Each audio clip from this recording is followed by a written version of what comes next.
Good day, everyone. You are welcome. You are welcome.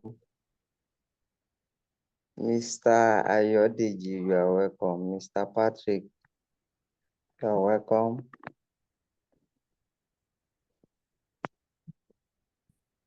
Thank you for joining.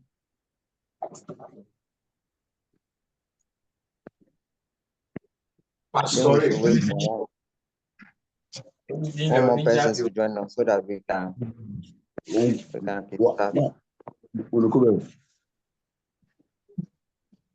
Please mute yourself. We can go on with the free gist, so we have like all right, sir. Well, welcome to the 7th webinar of RBF. It has been a great ride from 1.0 down to 7.0. I went back to, I think it's 5.0 webinar that we had. I was talking about national disorder the last time. It was a great lesson I learned that day, and I really enjoyed that webinar. So if you have missed any of this webinar, you can still go back and check and listen to it. You are going to learn a lot. That webinar talk about national disorder. That was the speaker that day was Mr. Olushola. That's Prof normally called Rabbi. Permits me to use that word, Rabbi. Sure, it was our rabbi in It has been yeah, it was a great lesson that day. So if you have missed any of this webinar, you can just go to the YouTube page of Prof. Is an Emmanuel Jason Dansu YouTube channel to get some of those webinar that you missed. Well, welcome. I think let's just this time of free gist, can we in maybe in 1 minute introduce ourselves? Let's start from Mr. Ayodeji. Please introduce yourself, sir. Yeah, thank you very much. As the name implies, my name is Ayodeji, so I don't know where the Mr. comes from, Chapo. My name is Ayodeji, so I'm a graduate student. So maybe we should call you doctor.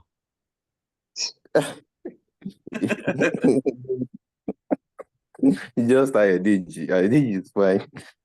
Thank you. All right. Then please what do you expect from this Okay, webinar? this webinar, yeah, as usual, as I don't want to get used to it, you understand? So it has always been hot, like back to back, you understand? So, so still expecting something great today too as well. So from the speaker, so to learn, as usual, the group is actually meant for learning. So unlearn what what you think is actually right, but do it's not. So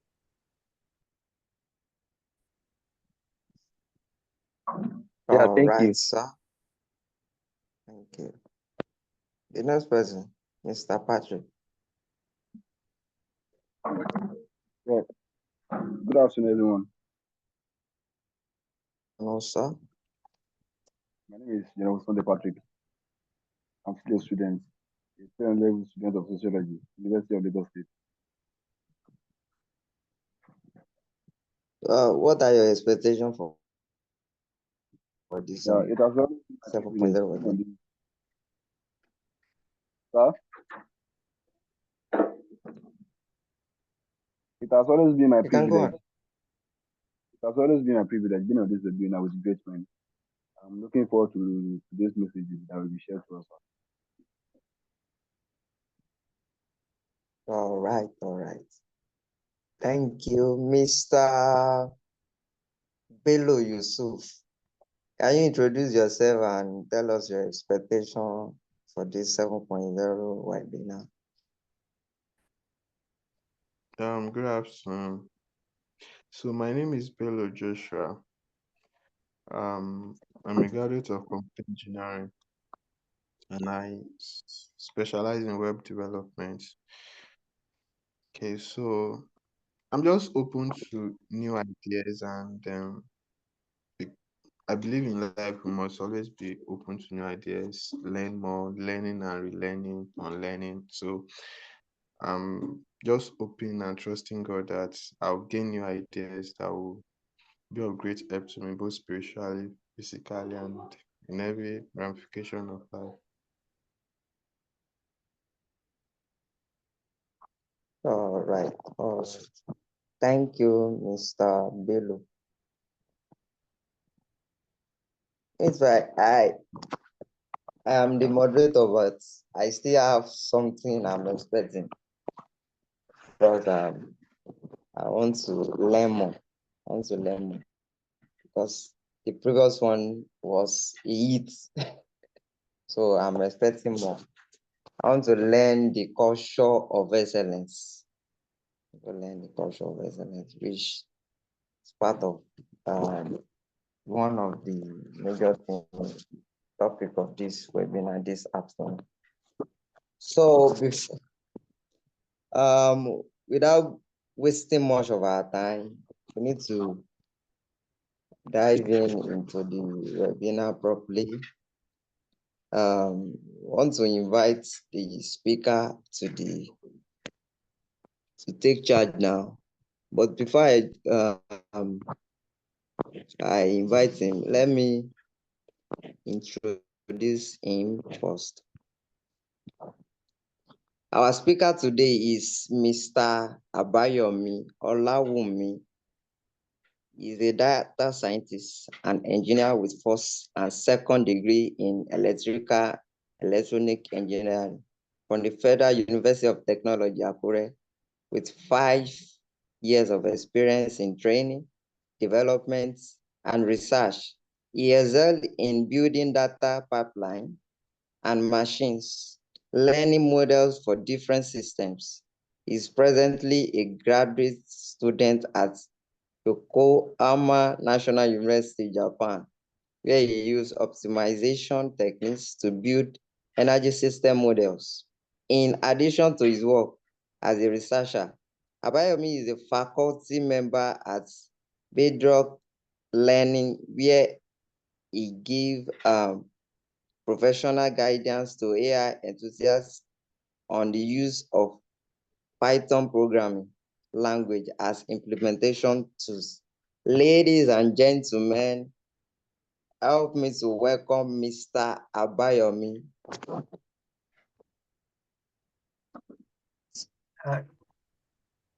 Thank you very much, sir. Thank you for the introduction. I'm happy and privileged to be here.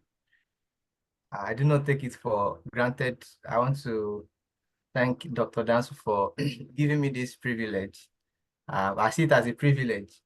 But of a truth, before he messaged me about handling today's section, because I'm also a member on the group, I was already smelling it. So when he sent the message, I was like, wow, because the topic is just something I would say it's a should I call it a body now?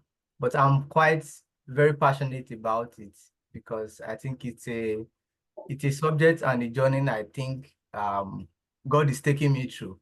So I'm so happy to be sharing to this afternoon. And many of the things we'll be discussing, I decided to prepare based on my my dealings. Yeah, based on my dealings, based on some truths and some principles that God has taught me and come to validate and all that. So I'm so privileged to be here. So right away, I'll be sharing my slide and we'll be starting. So sharing my screen. Okay. I would like to confirm if you can see my screen. Yes, sir. Francis. Yes, sir. Yes, sir. Okay, thank you very much, sir. So like Bro Bankole introduced me. So I'm a graduate student at Yokohama National University, and by practice and by interest, I'm a data scientist. And so we'll be talking about cultivating a culture of excellence. So we'll be talking about some specific things. Tell me.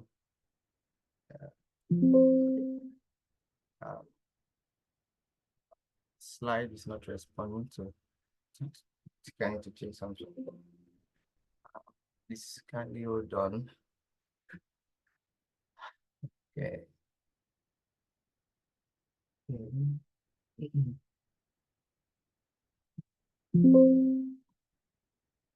Sorry, my slide is not responding. Maybe you can close and start and open it again, right?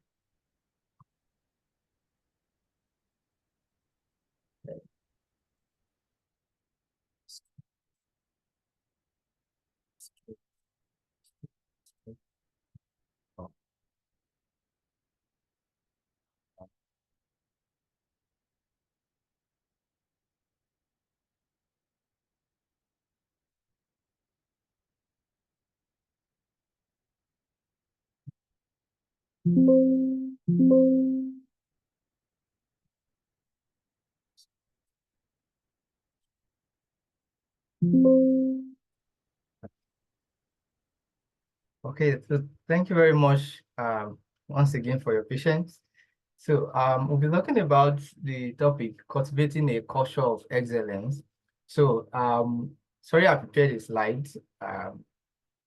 Hope it's not looking too serious, but then I think it's one of the practice of being excellent in what we do.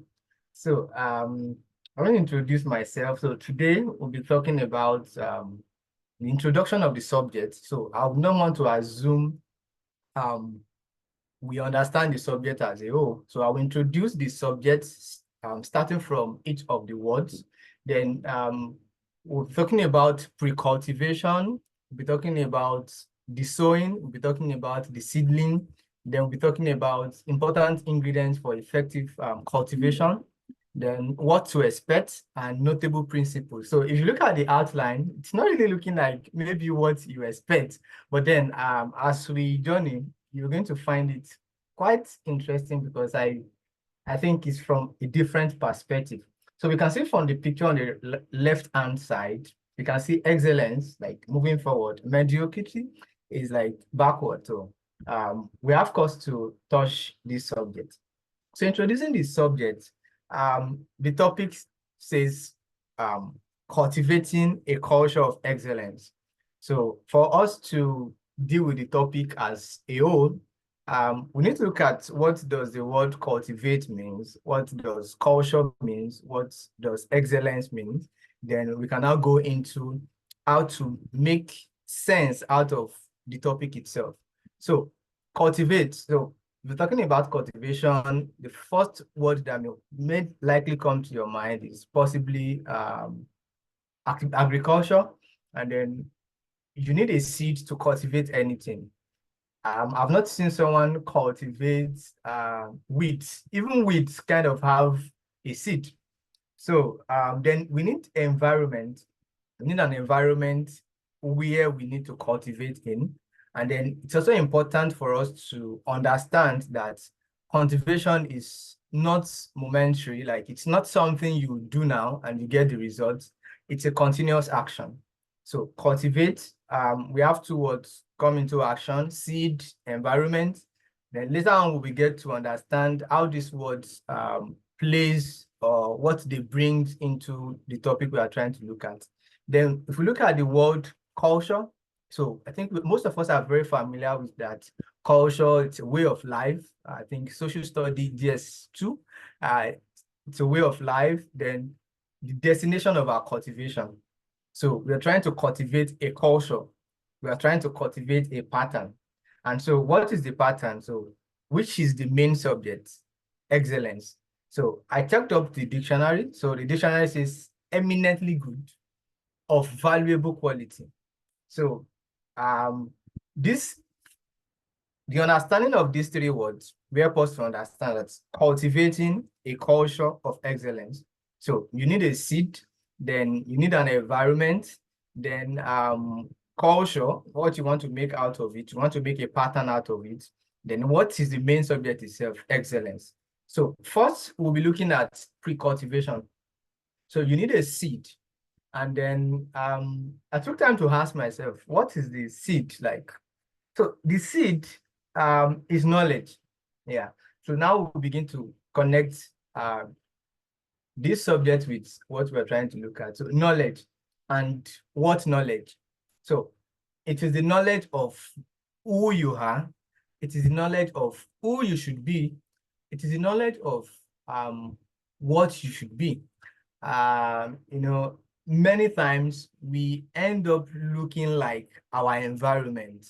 You know, I think it's an understanding that got done on me that most times we are subconsciously, or we are forced to be a product of what our environment looks like. So many of us are fortunate to be raised by parents that, you know, they don't allow our environment to have that so much strong influence on us and begins to give us the definition of life. So maybe through they're talking to us, okay, this is who you are, you know, maybe taking us on, you know, intensive Bible study, you know, telling us that, okay, life is not what you see on the outside. This is what God says you are. So at that point is the process of pre-cultivation. You're sowing a seed, coming to the awareness of, you know, who you are. And so then I had the word revelation, vision, insight into who you should be. So some people are maybe possibly unfortunate to be in the wrong environment or to grow up among the wrong set of people. And then there is this mindset, there is this deposit, there is this, the wrong seed is being sown in their heart. And so when such people kind of, when they step out, what they expect of themselves is what the environment, what the people around them, you know, the words they've sown into them. And so I have a scripture here. It says, God saw all that he had made, and it was very good. And there was evening and there was morning, the sixth day. So this is one of the revelation I think we can just hold on onto. You know, the plants, the animals, everything, all that God made was good. So I was one of those things God made. God made me in his image. And then if every other things can be so good, I can look at the rock, I can look at the sea, so beautiful, then yes, I'm also good. And so God did not create an inferior product. And so, like I said, I will be sharing a good number of things that are quite personal.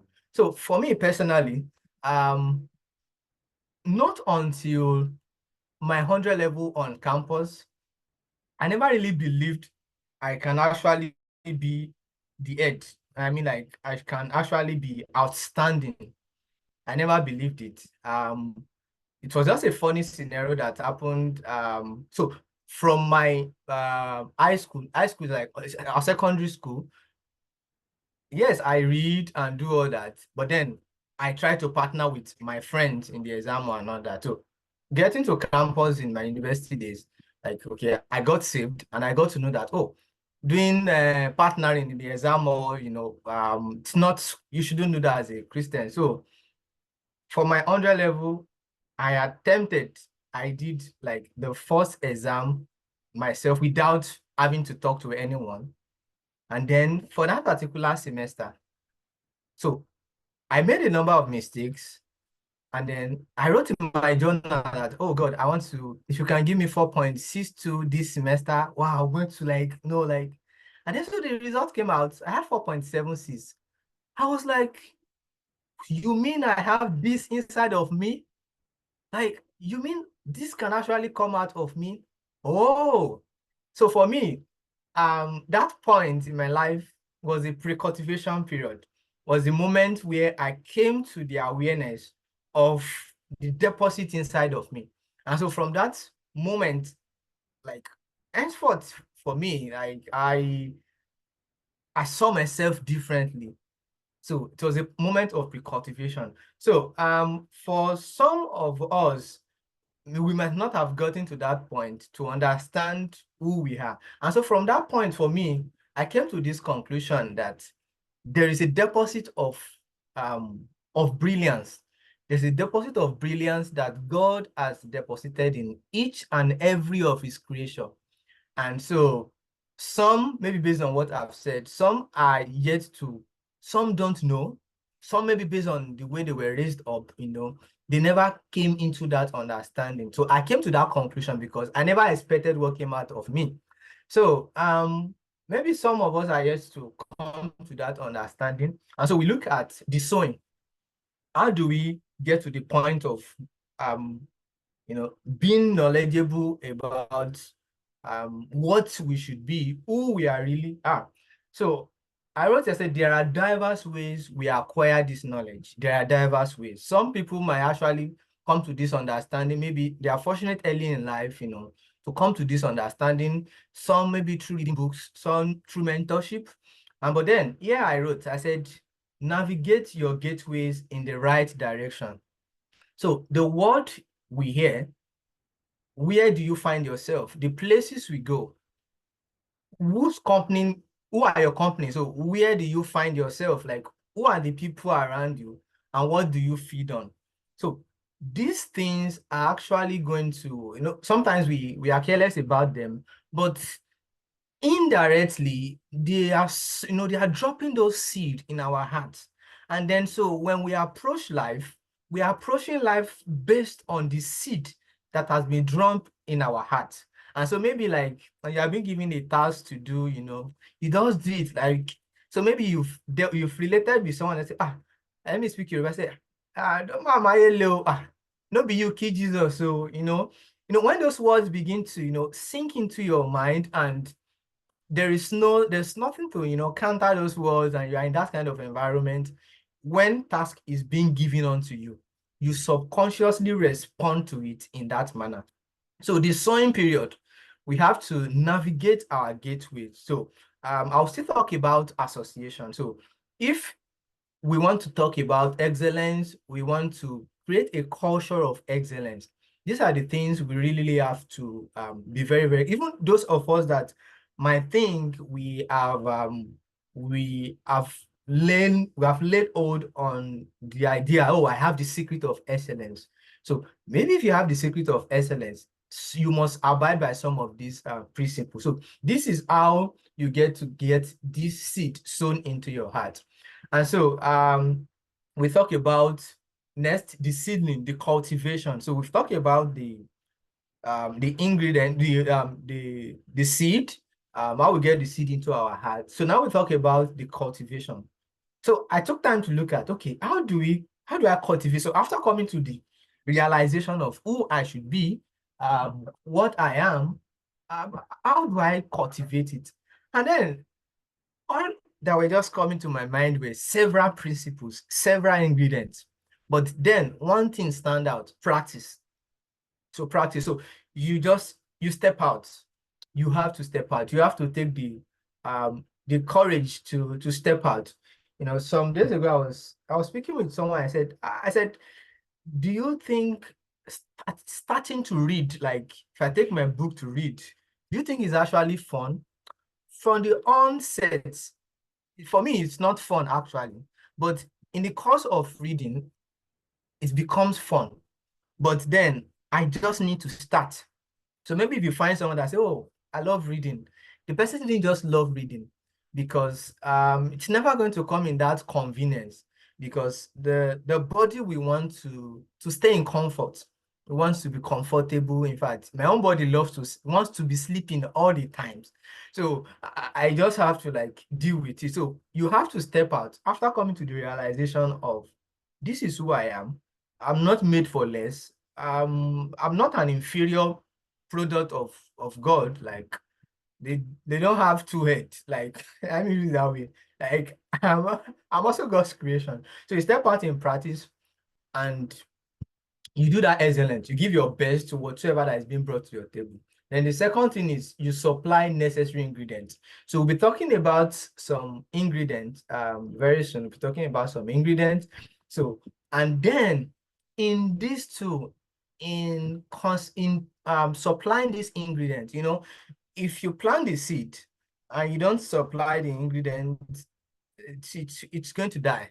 It's going to die. And there are several ingredients. And as we grow on in life,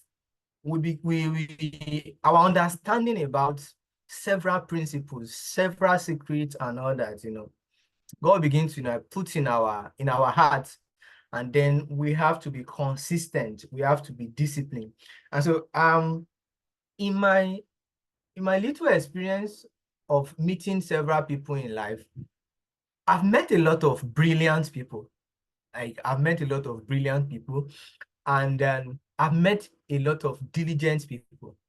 But then there is a principle that says life does not give you, life is not Father Christmas. So if you don't step out, nothing actually will have. People that I said I've met that are brilliant, but whenever consistent, whenever diligent, their brilliance or what is so special about them remained with them.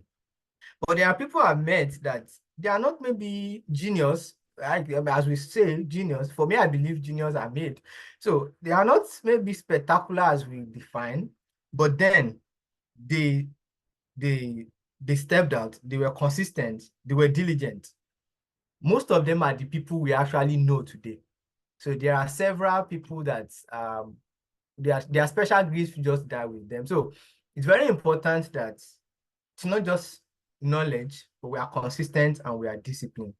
So talking about the ingredients, I highlighted some important ingredients to me, and I'll be citing some examples and all that.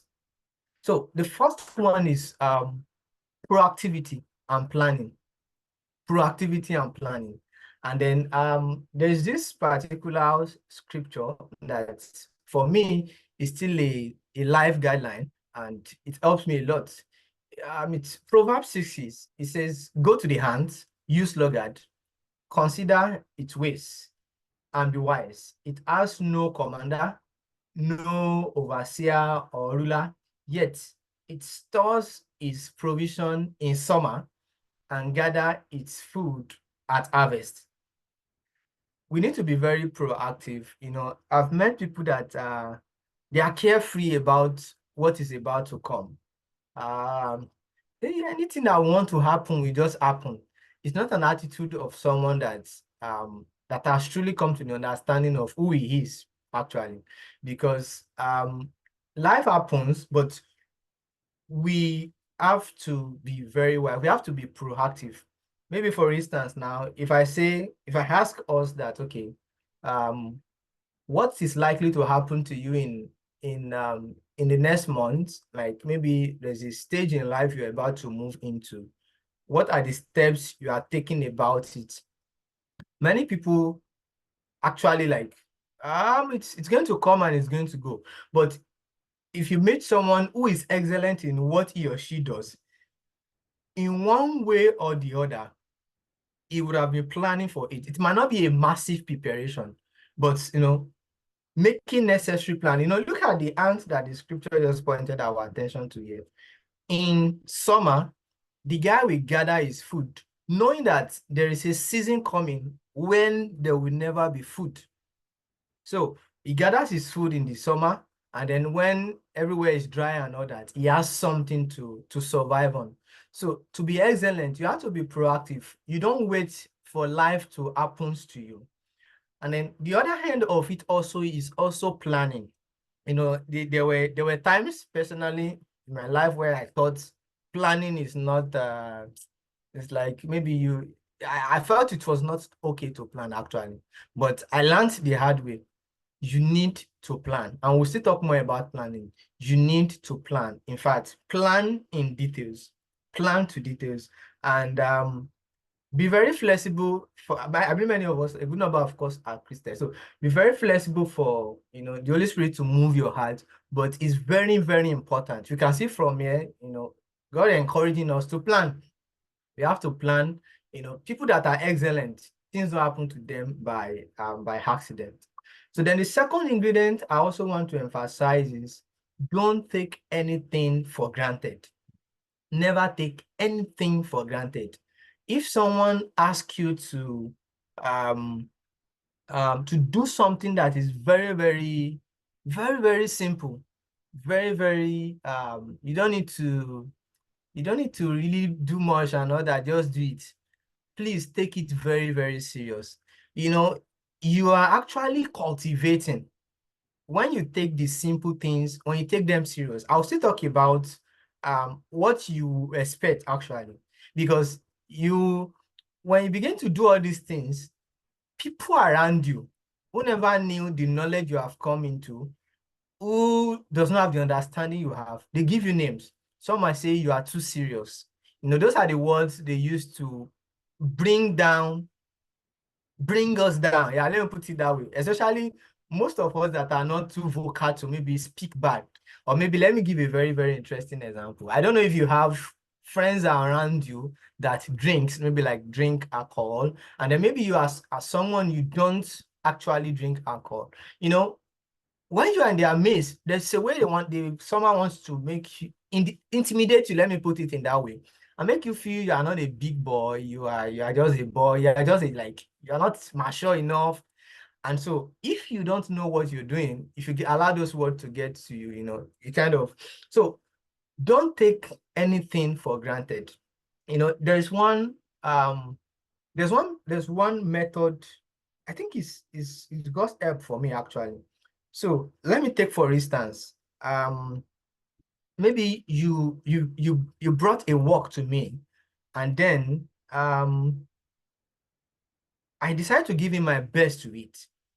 I could actually have done it and just give you based on the requirement, let me put it that way.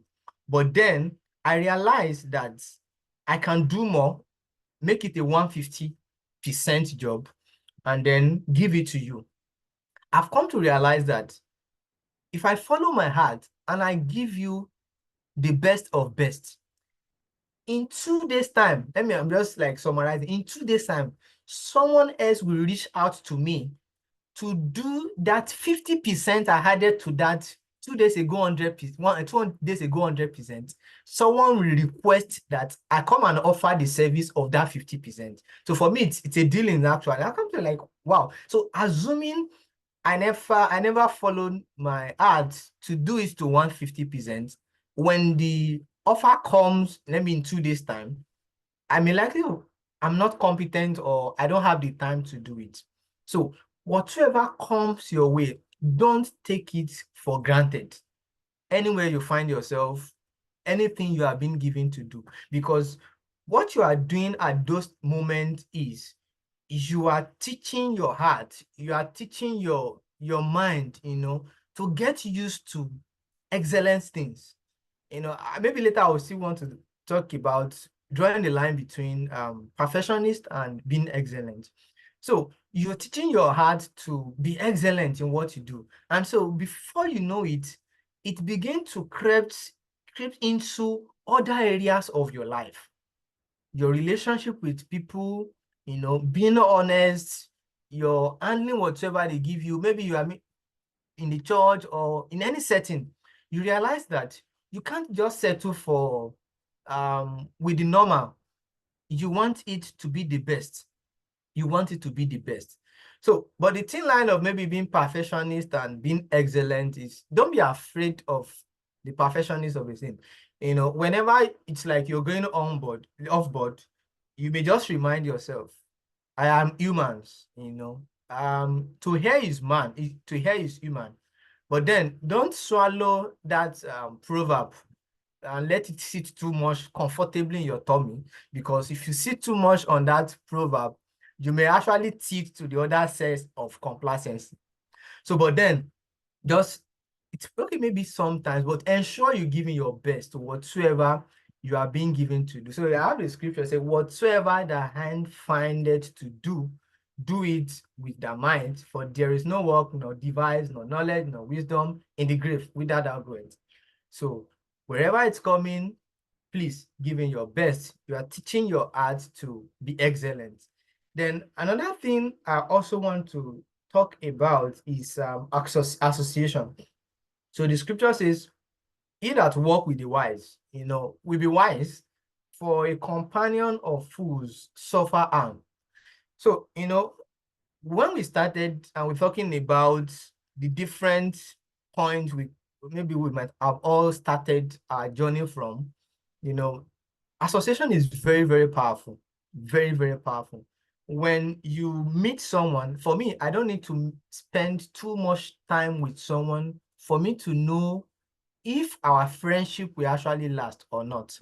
Because the power of association is very, very powerful. Even when you think you are strong, if you find a wrong association, if you find someone that have a wrong mindset, someone that settles for less, if you are not careful, the impact will be rubbed on you. In fact, you don't even have to tell someone that I'm your friend. Just spend a week with someone. You see yourself, imitating the values of that particular person. So when you associate yourself with those who don't have the understanding, those who don't have the knowledge you already have about yourself, about the best you should be, about the good God has called you, you will see yourself adopting their values. So you have to choose your friend wisely. There are situations where you may get to, maybe situation let me put it in this way. Maybe you find yourself, let me put it this way. I know we'll never be in a cell. Imagine you find yourself in a cell, and your cellmate is of less value. So that may be a question. So what do you do in that situation? So in a situation where you can't just do, the person just have to be around you, you have to be very intentional about impacting the person. Yeah, intentional about imparting those good values on the person. Don't, if you are not intentional, it will subconsciously rub on you, no matter how strong you may want to say you are. So association is very, very powerful. So when you move around those that are excellent, those who don't settle for less, those that do not have the mediocre mindset, you will see yourself subconsciously in all areas of life, you begin to, work it out. So very, very important values. Proactivity and planning. Do not take anything for granted. Then association. So let's move on. So then, okay, like I said what to expect. So when you've come to this realization of who you are, and then you are cultivating, you are on a road, you are going somewhere, you know what you should be, get ready to be named. I remember back then in school, a lot of my colleagues, they will say too serious. Now there's one of my friends who called me too serious. So although, truthfully speaking, there were some aspects of life I was not really paying attention to. But then the word too serious was not what brought the understanding to me. But that word too serious then was like, oh, come to our level a little bit, like I was trying to say the other time, humans will always oppose the odd man. It is normal. Like the example of drinking I mentioned about, even aside drinking, if you're in an association and you're trying to stand out, even if the cause you are standing out for is a very good one, in fact, they might even acknowledge if they are very humble enough. Some will not even acknowledge. But, you know, they just want you to be like them also. So expect this to happen. You know, in fact, they may even make you feel like you are doing too much, or is it only you? You know, those words, please expect that. And when that happens, when you hear those words, you retreat, evaluate the word, and look at the seed that has been sown. Then when you look at it, this person is not actually communicating any message. So you are just like, just do away with it. So, and then I put here, do they truly know better? So I've come to realize that most times people talk, and you know, when I look at it, when they talk, they are just like you also. And so when they try to talk, or maybe some people are very, very they are hortatory. You know, when they talk, their words are very, they will enter you, you know, very powerful words. But the thing is, most times I've come to realize that sometimes they are not even better than us. They are not better than us, but they just have a knowledge and they try to force it. So they are just like you. So get ready to be named. They're going to tag you. But why just take life very serious? Life is not that hard now. You know, common statement like that. For me, it's not as if I put life on my head physically. I'm just trying to be who I am. I can't settle for less. I can't do less. So very, very important. You should expect this. This will happen when you set on this. So I highlighted out some important principles I strongly want to recommend for us. And there are principles I personally have applied, and then I think they've helped me to become the version that, you know, when you look at yourself and you're happy with yourself. So like I'm happy with myself. So one of them is the Feynman principle. Some of us know it, some of us have learned it before. Like, this principle is very, very powerful. So the principle says, when you have a concept, maybe you're learning something, and maybe you are in the tutorial, you're learning a course, you are doing this, you are doing that, you know, find someone to teach. Find someone to teach that thing, then return to the source of the material, then simplify your explanation, then go back again. It's a very, very powerful principle. Try to pass the knowledge you have acquired. It's a great way to mastering anything. If you want to master anything, in fact, there's a general saying that if you can't teach it, most likely you don't know it. But for me, I've really, really adopted. In fact, most times I don't even have, I mean, my head is into many things. And so when I teach someone, is, you know, when you build a house, you have blocks. You know, block in itself is just sand and maybe some portion of cement. But, you know, you need to cement it. And so what cements it for me personally is teaching others. So find someone to pass the knowledge to. So I don't know, it's a very, very powerful principle. Then another thing, another very powerful principle also that I would personally strongly recommend is planning. So I know some of us are not seeing this square for the first time. So when so many things come into our lives, you know, I have to attend to this, I have to attend to that, I have to attend to this, I have to attend to that. So first, you need to sit down, find peace. So, okay, I forgot to mention something under planning. So, I'm very careful. Personally, this is a personal principle. I'm very careful to accept what I never planned for.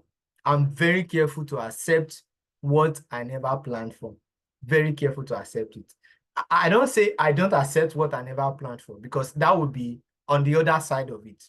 But what I never planned for, I will take time to evaluate it. Or maybe I never saw coming. There are times maybe I never planned for something, but like God just inspired my heart that this will happen. So if it happens that way, I suspend whatsoever I must have planned and say, okay, this is this is divine. I need to attend to this. But don't just accept anything. Don't just accept anything jumping into your schedule. Sometimes they just go, this one, that. Calm down, and just listen to your heart. If you should make an adjustment to your schedule, or maybe you put the person on a hold. Most times those things are not urgent. People they want to sound object to appeal to our emotions, so we can get them do that stuff. So in planning, this square is a very popular square. Many of us must have seen it before.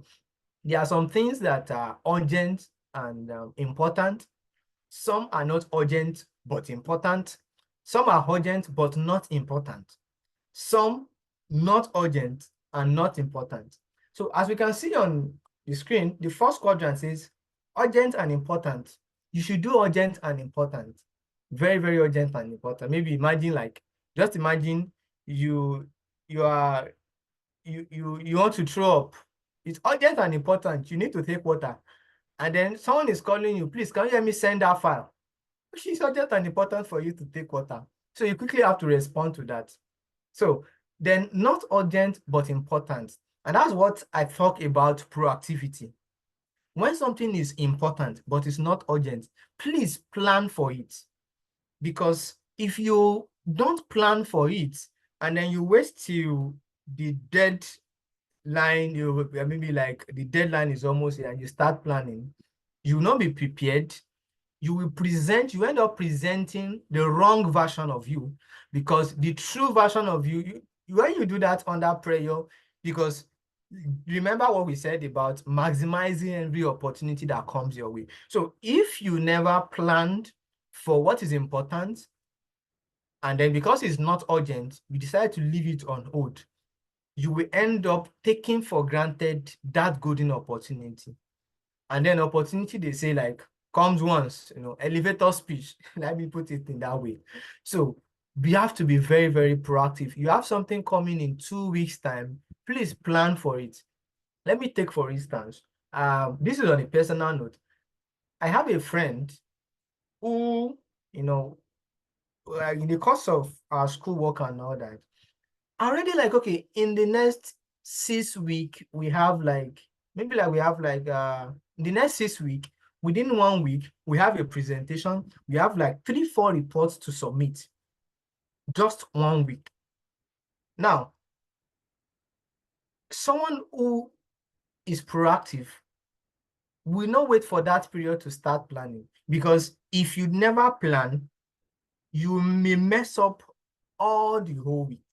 So you can delegate. Okay, I do this this week. You can divide the task. I do this today. I do this tomorrow. I did this today. And then maybe the period, maybe days to when you should submit. You're just checking. You're just putting it to perfect. You're just you don't submit let me take maybe on the student level. You don't submit assignments. You don't submit assignment when it's you don't do assignment when it is close to the deadline. It's not a good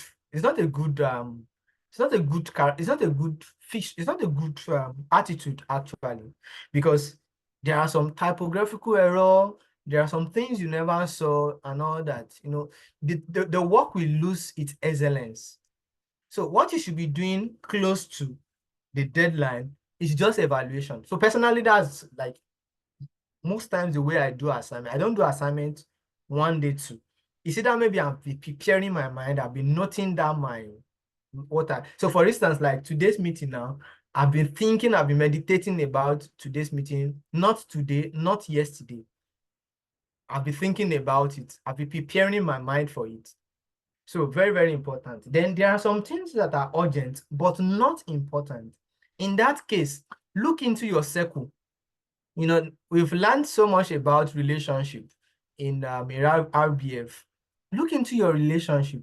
In fact, for me, most are a lot of things I need to do, a lot of things on my desk. As you increase, let me use the word, as you grow in life, your influence increases, your circle increases, and because of the results you are having, there'll be need of so many lives that want to get touched. You know, look at Jesus and the crowd then and all that. Because of the miracle, you know, the influence was so at those moments, if they are not important, but they are urgent, and you have, let me use the word, when I say foot soldiers, I don't mean they are lesser than you, but I mean you have foot soldiers that you can delegate to. Just call this person. Can you help me do this? Can you help me do this? Then that's taken care of. Then the last one is not urgent and not important. So please just push it up. Like, oh, sorry. Like, so let me just say something there. So maybe like sometimes culturally we want to think that maybe saying no is insulting to people, is insultive and all that. So although you don't just say a sharp no in a very disrespectful way, but recently I learned how to respectfully turn down, you know, maybe take for instance, someone say, would you like to do this? And you know that it's not urgent, it's not important. You may, instead of saying, no, I'm not available, you may just, wow, unfortunately, you know, there's a way you put it down, just eliminate it off your, very, very important. You have to plan. So if I ask you now, can you look at the next 2 months of your life? At least you should have an idea of what is to come. So if I ask you that, what are you doing about, what are those things that are urgent and what are you doing about them? So don't just cross your legs and, you know, wait for them to come, then you start running around and all that, you know. It doesn't give time for the best, the good deposit in you to be displayed in what you need to do. So very, very important. So we need to plan. So then also, I think this will be the last, and I may need to little elaborate on it. Embrace the difficult routes. I know this is looking like it's looking like not an heresy. It's something that is not realistic, actually. Most people run away from the difficult things. But then doing those difficult things, they are those things that bring the extra. They are the extra to the ordinary. So for me personally, when, just like the example I cited the other time, if someone, so like, let me use the work I do once in a while. So when someone brings a data science job to me, and then I look at it, actually there might be a very extremely easy route to just get it done in I just do it, I just pack it up and just send it over. But then I made it a mandate for myself that in every opportunity, in every privilege, it is an opportunity for me to grow. So what stress is this task going to give? What increase is this going to bring to me? So if there is no increase, so maybe I just want to follow the easy route, I've actually not grown actually. So like I've maybe like remained stagnant. So instead, if I see a difficult truth, but that difficult truth, there'll be a return of value on me.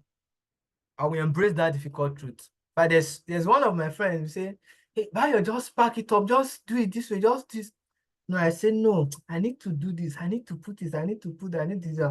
And so, like I said, I realized that maybe in like a week time, there is a job that comes and like demanding on the knowledge I've acquired following that difficult route. So I don't, for me personally, I don't really have much time. Let me say, for instance, I don't really have much time to sit down because of so many things. I don't really have much time to say, okay, I want to learn this thing, this new thing in machine learning. I want to learn this new thing. But when a job comes, I use that medium, I embrace the difficult truth.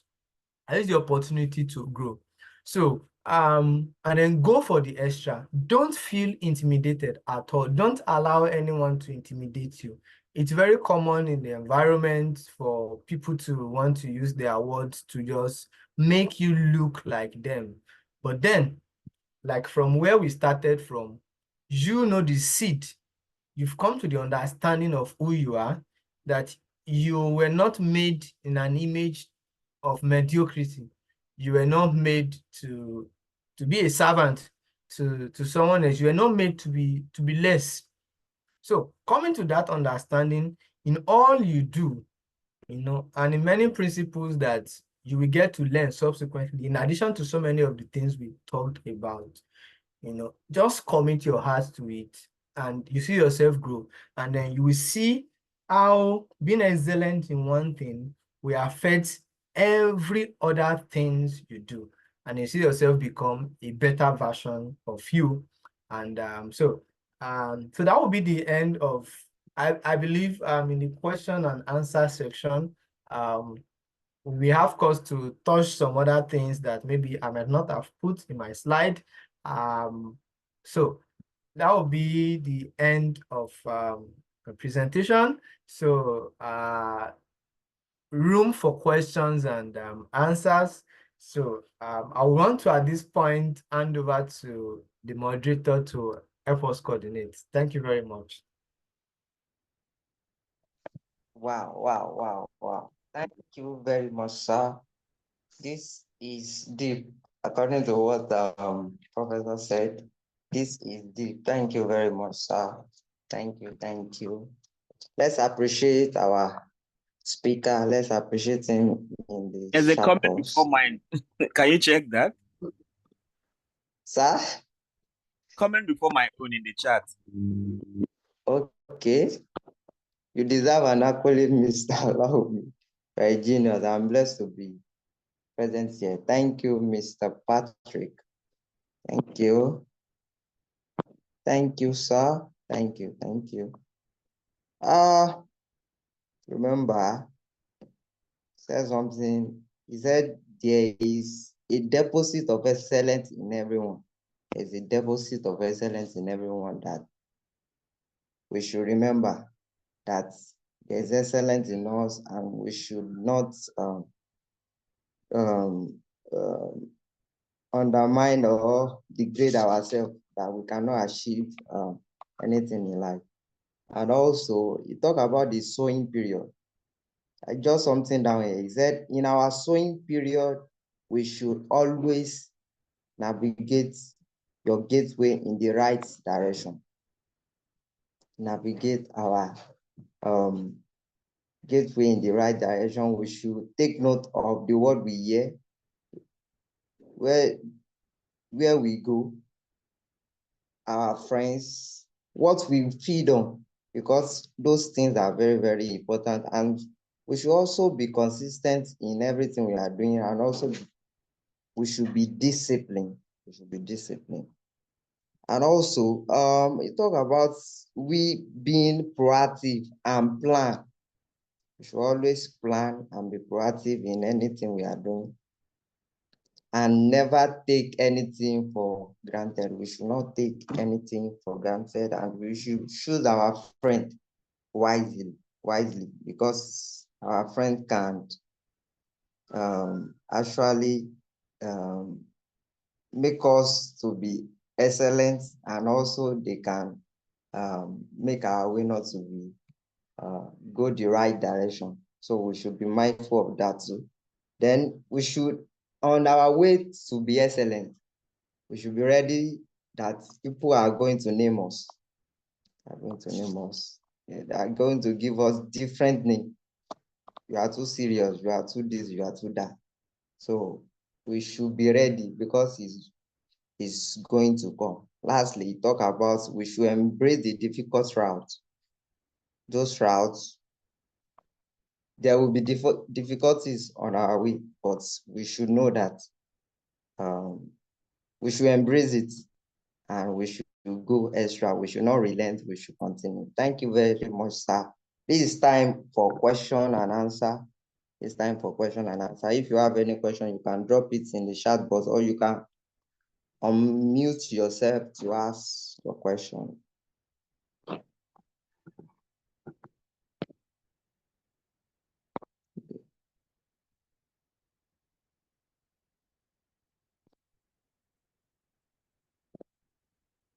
Is there any other question?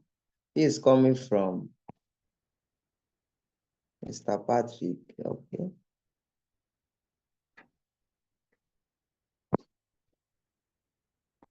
Is there any question?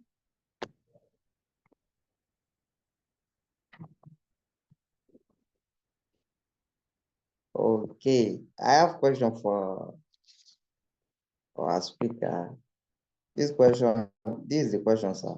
That how can someone maintain the consistency in achieving highest standard in all aspects of work or life? Please, can you come again? Okay. So how can someone maintain the consistency in achieving highest standard in all aspects of work or life? So consistency, I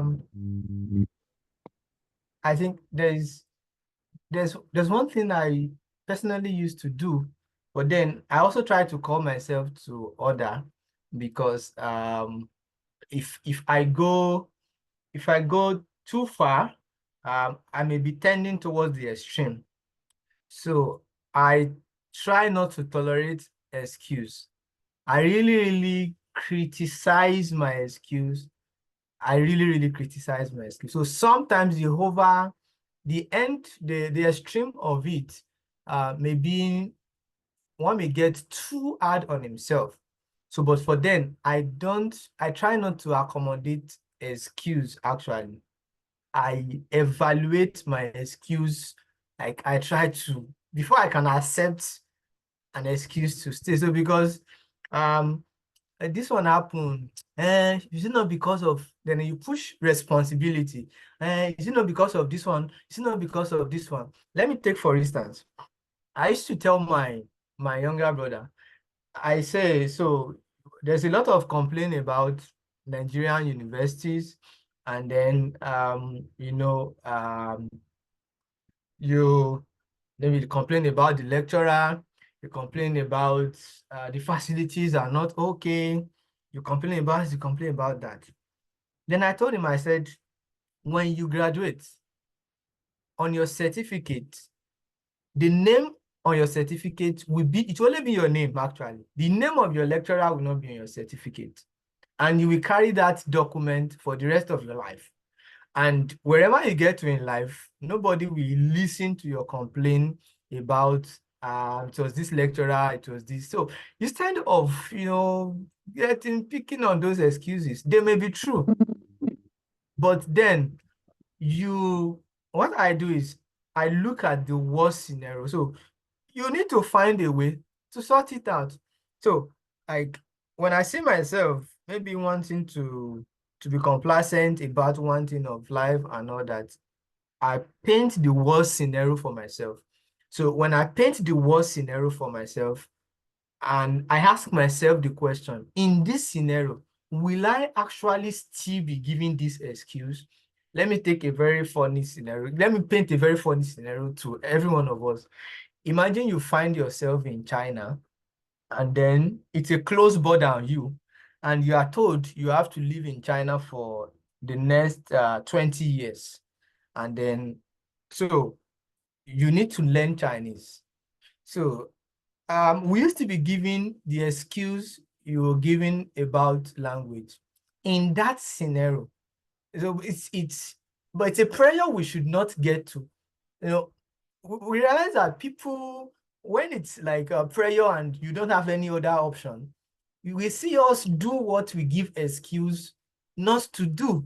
So I tell myself, that means we can actually do it, even without being at that dead point. So personally, I paint the worst scenario for myself and I ask myself the question, if this happened, will you actually do it? So to also support that question, so to affect other areas of life, so it spreads actually, it spreads. Don't accommodate excuse on anything. The reality of life may paint imperfection. In fact, systems may actually be shouting imperfection, may actually be shouting it can't work to your ears. Don't join the crowd. When you join the team of people that make excuse, you will never see the strength inside of you. So don't join the crowd to make excuse. Look inside. Can it be done? Give in your best.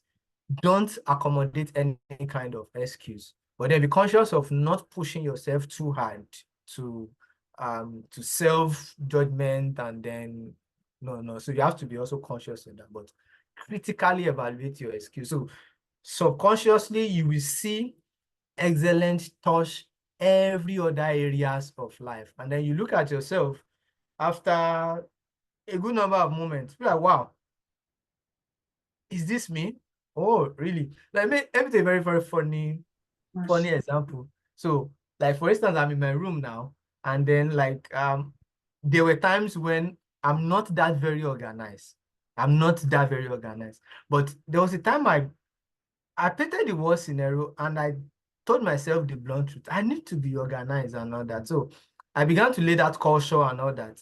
Now, if I put something somewhere and it's not properly put and all that, I try to adjust it. I'm like, wow, how have I become like this? I start telling myself, okay, don't be, so that it doesn't become problem for you.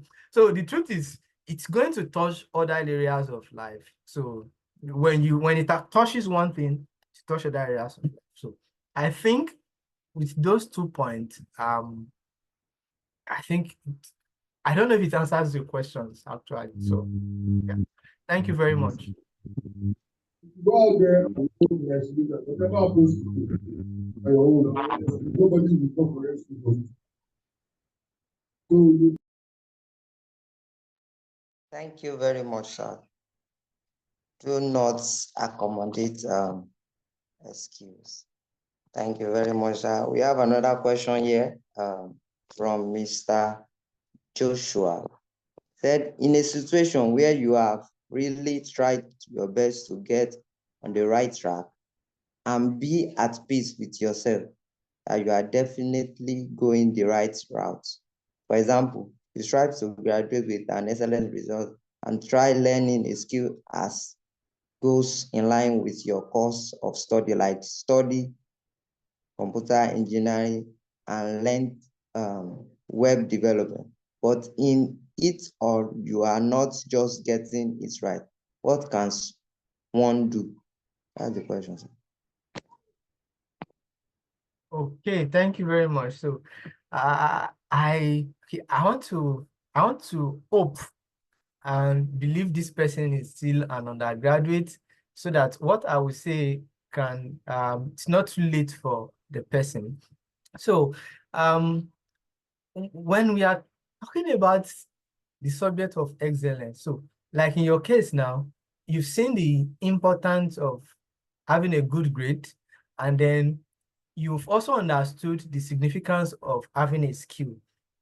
So where I think you really need to work on is you need to plan. Actually, you actually need to plan, and then you may need to speak with someone to plan with you, because the scenario you just painted was where I found myself in 400 level then. So like I was on first class. So but then on going on IT, but I've been learning programming languages since 200 level. But then I tried to balance it, just learning it as interest. I was not putting a lot of energy.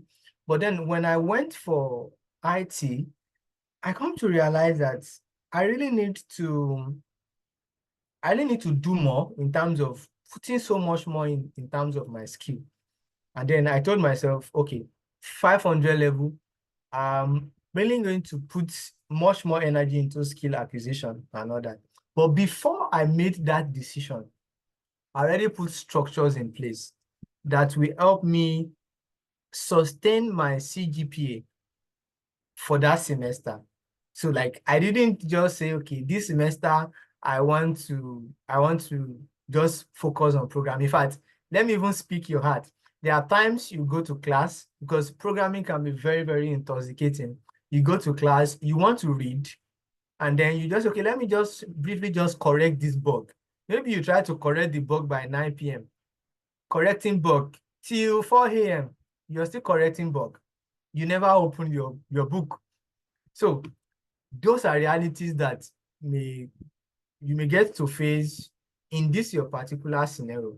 So in that case, like I said, you need to plan with someone. You need a third eyes to, let me say it as it's coming to my heart. You need a third eyes to be very frank and place the reality before you.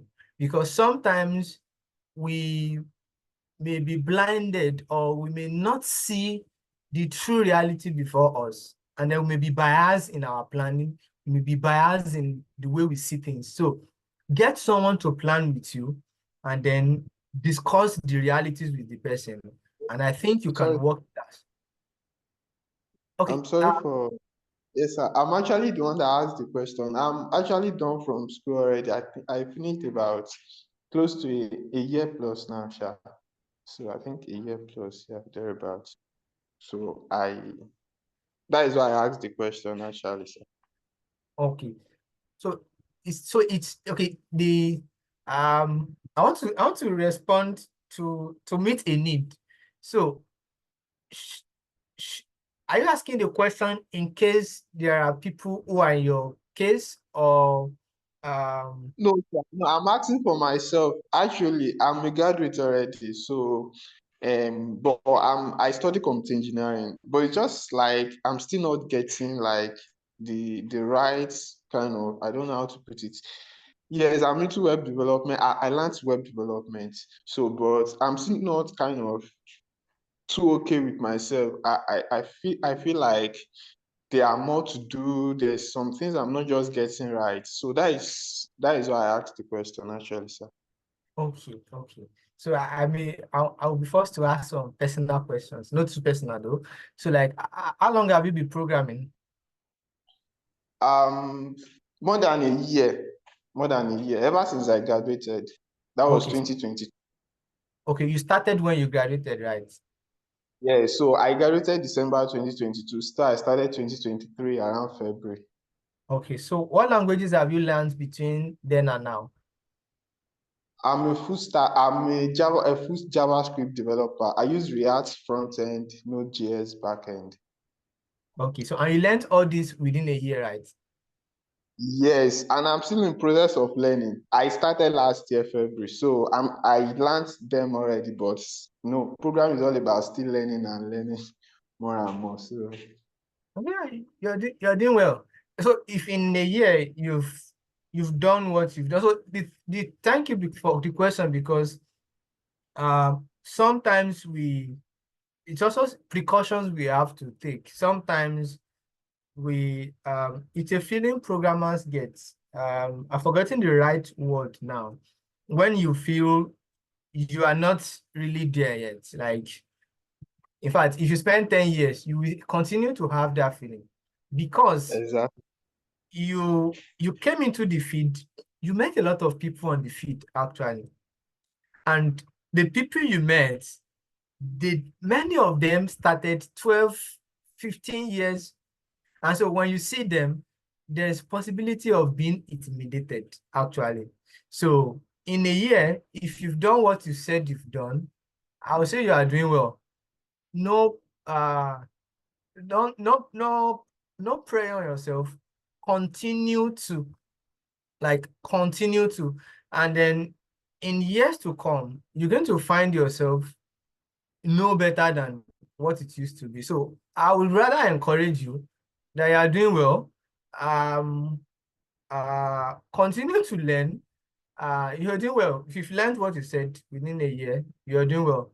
So I think it's a disease that happens to programmers. So you will always feel you don't know enough, but you can't compare yourself with those that have gone ahead of you. So, but then continue to grow.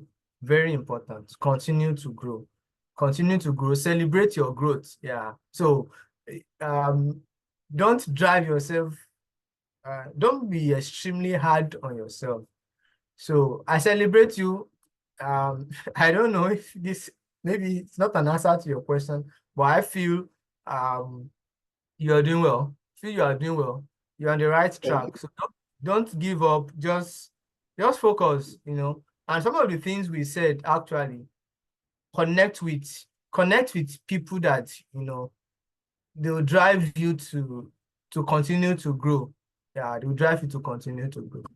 So I think it answers our question. Yeah. Yes, thank you very much, sir. Thank you, sir. Thank you, sir, for this great answer. Thank you, sir. I think there's no other question. I think Sergio was raising his hand. Okay, Mr. Sejuro, okay. Yes. Hello, sir. Can you hear me? Yes, we can hear you. Hello? Yes, we can hear you. Oh, okay.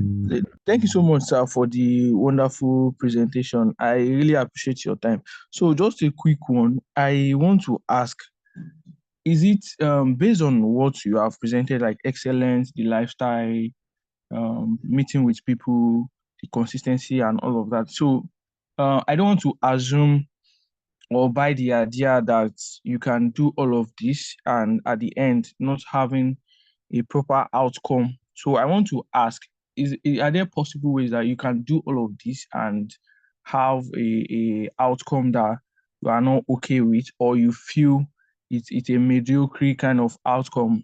And what are the possible solutions you can prefer to that kind of problem you've tried, for instance, for several times, and you still have an outcome that is average or very below the standard, maybe in terms of results and your productivity and all of that? Thank you very much. In fact, thank you very much. Your questions reminded me of something I noted down, but I forgot to mention. And many may struggle to accept what I want to say, but it's something that works for me and I think is true. And I think a good number of people can actually testify to it. So in all these things that we've discussed, there's one thing that really stand out for me, which I may not be able to let me scientifically or technically explain how it happens. So for me, the working of the Holy Spirit, like in all these things we mentioned, like inspiration, very, very important. There are times when like things just, through my spirit, just like idea just come. So that must never and can never be left out. So in all these things, we have to we put it in God's hands. Yeah, we put it in, that was why not just why, there are scriptures backing those instructions, but then we can't leave God out of it. So personally, the Holy Spirit works with me in the things I do and gives me idea, actually. So it's possible. It's possible. But then with God, I believe it's a go. With God, I believe it's a go. So if one does all this, so it's not it's a life, they are life secrets.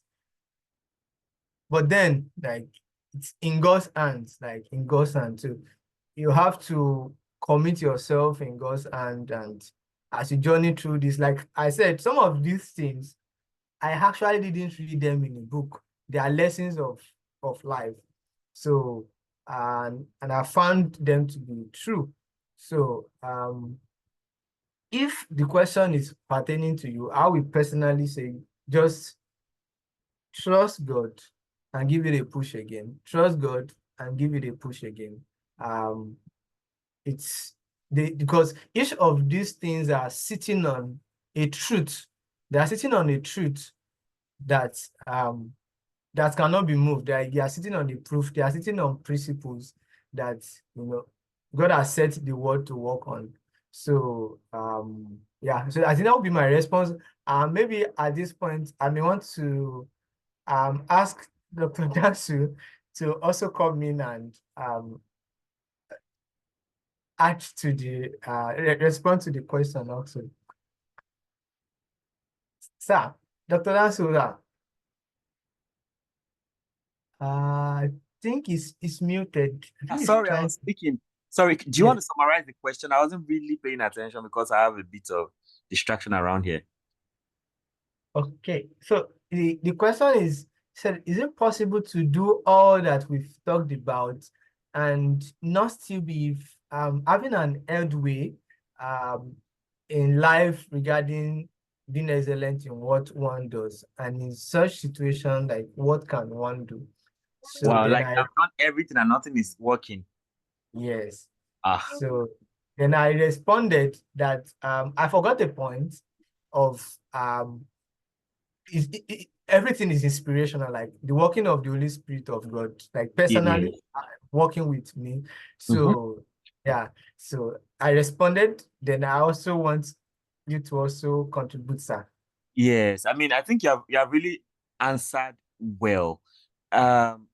Sincerely, sometimes when it seems nothing is working, people talk about something like retreats. You may have to talk to yourself that, okay, I've done everything, nothing is working. Oh, well, another issue is, I don't know, like it is difficult to say this to someone who is not like born again, because that is what I know. That is what I know from my experience. If you shut down and say, God, you must tell me something, what is happening with my life? Am I not doing the right thing? He will definitely answer you. So if you have a relationship with God, of course, I know if we are talking about it on a general basis and we don't want to, well, it's difficult to even say some of these things outside the context of having a relationship with God sincerely. Because, I mean, I don't know, like life will be so, maybe I'll be dead, Seth, if there's no God, right? Because the whole world is chaotic. There's nowhere is safe. Of course, there are issues in Nigeria, there are issues in Japan. The only thing is that the issues are different.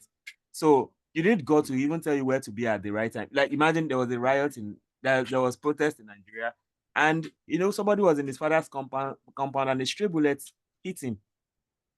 And we've also seen people who were supposed to ride on a car, and somehow they just got inspired, just like you said, that okay, get off this car, and then something happens to the car, and an accident happens. Only the person that will sit where they were sitting, where they would have sat, will be affected. So I mean, life is so chaotic that if you don't have God, if you are not born again, I don't know how you are going to do it, really. So I don't know if the person is born again, then you can take a break. You can go on a retreat that God, tell me something. God speaks if you care to listen, for sure. So, but interestingly, if the person is in the group, you can private chat you can private chat Abayomi, you can private chat me, or you can even raise it up in the group generally, and we can have we can have the intervention of many people in the group that have had experiences. So I'm sure every question has an answer if you are ready to give it attention. So I think that's the thing. So if you have done everything and nothing is working, you may want to take a break, go on a retreat, and find out what exactly is happening. So if does not address it perfectly, then let's continue in the group. Thank you.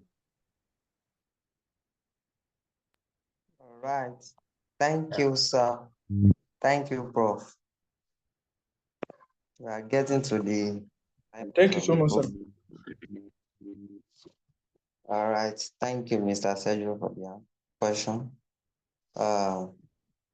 Thank you all. Before I invite Prof for the closing remark, I want to firstly appreciate our speaker for today, Mr. Abayomi. Thank you very much. You really do well. Thank you very much.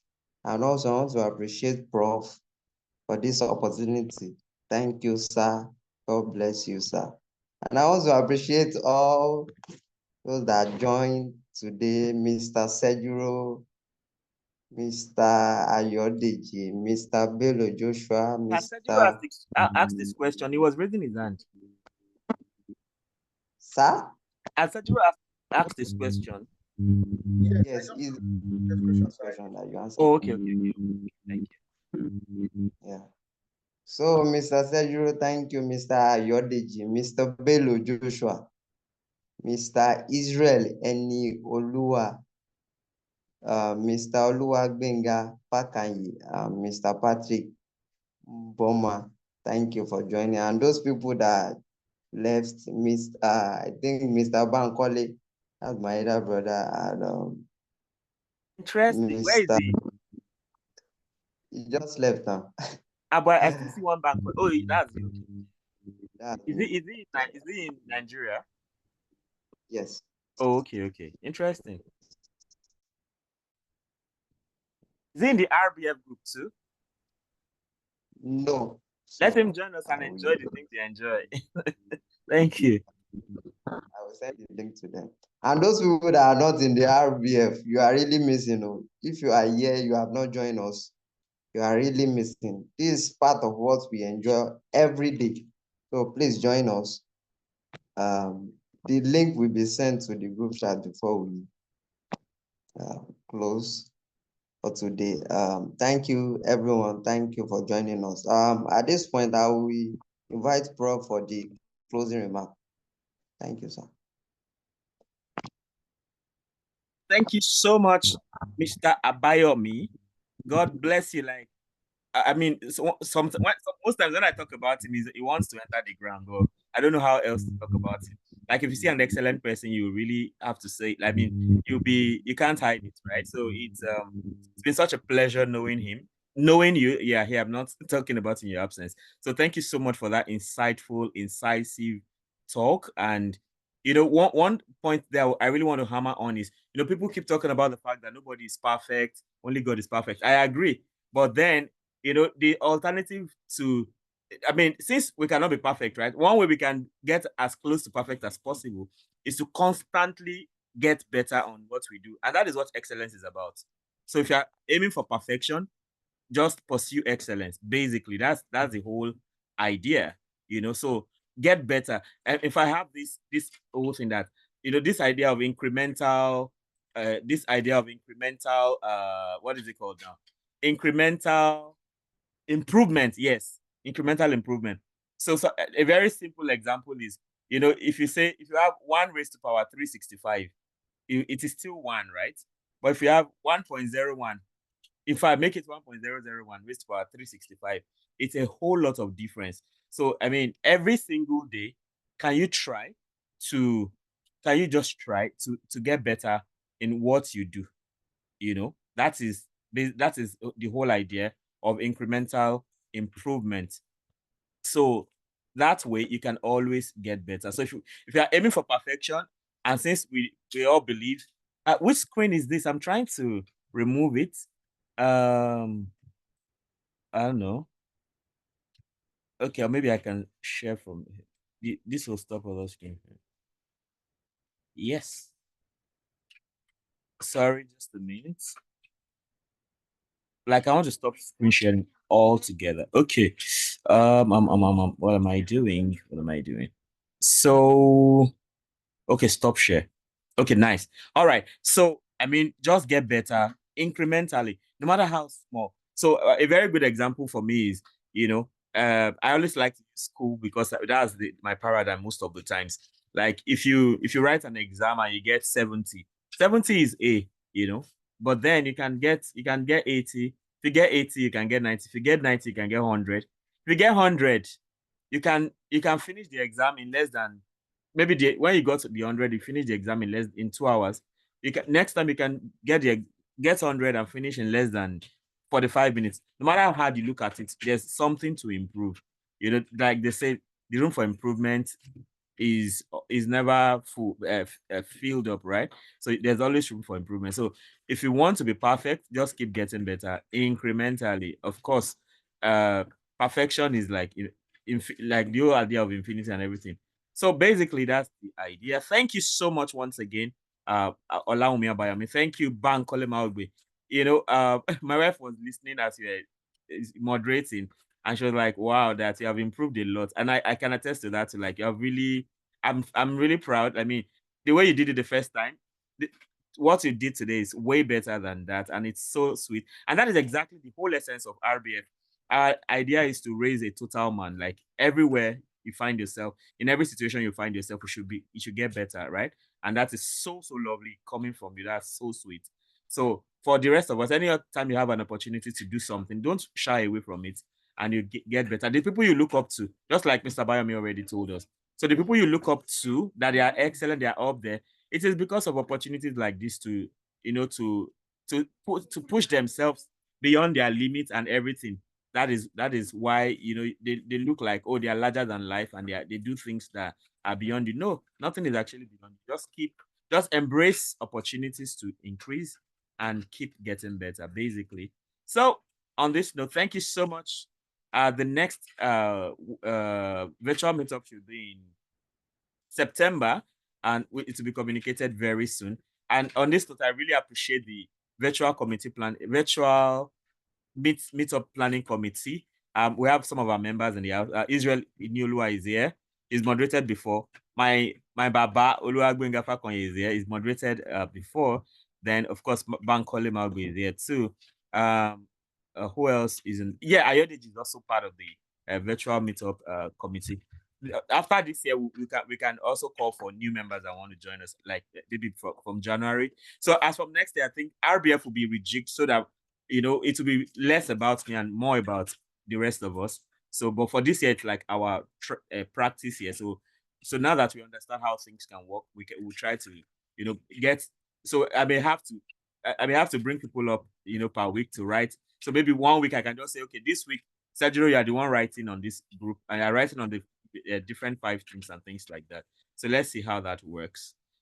Thank you so much for always being part of this. See you next time, and let's continue our discussions. Whenever you have a question, please feel free to raise it in the group so that we can all learn together. I think what we usually do is if you can put on your video so that we can take 1 or 2 shots before we go. If you can do that, feel very, very free. Yeah.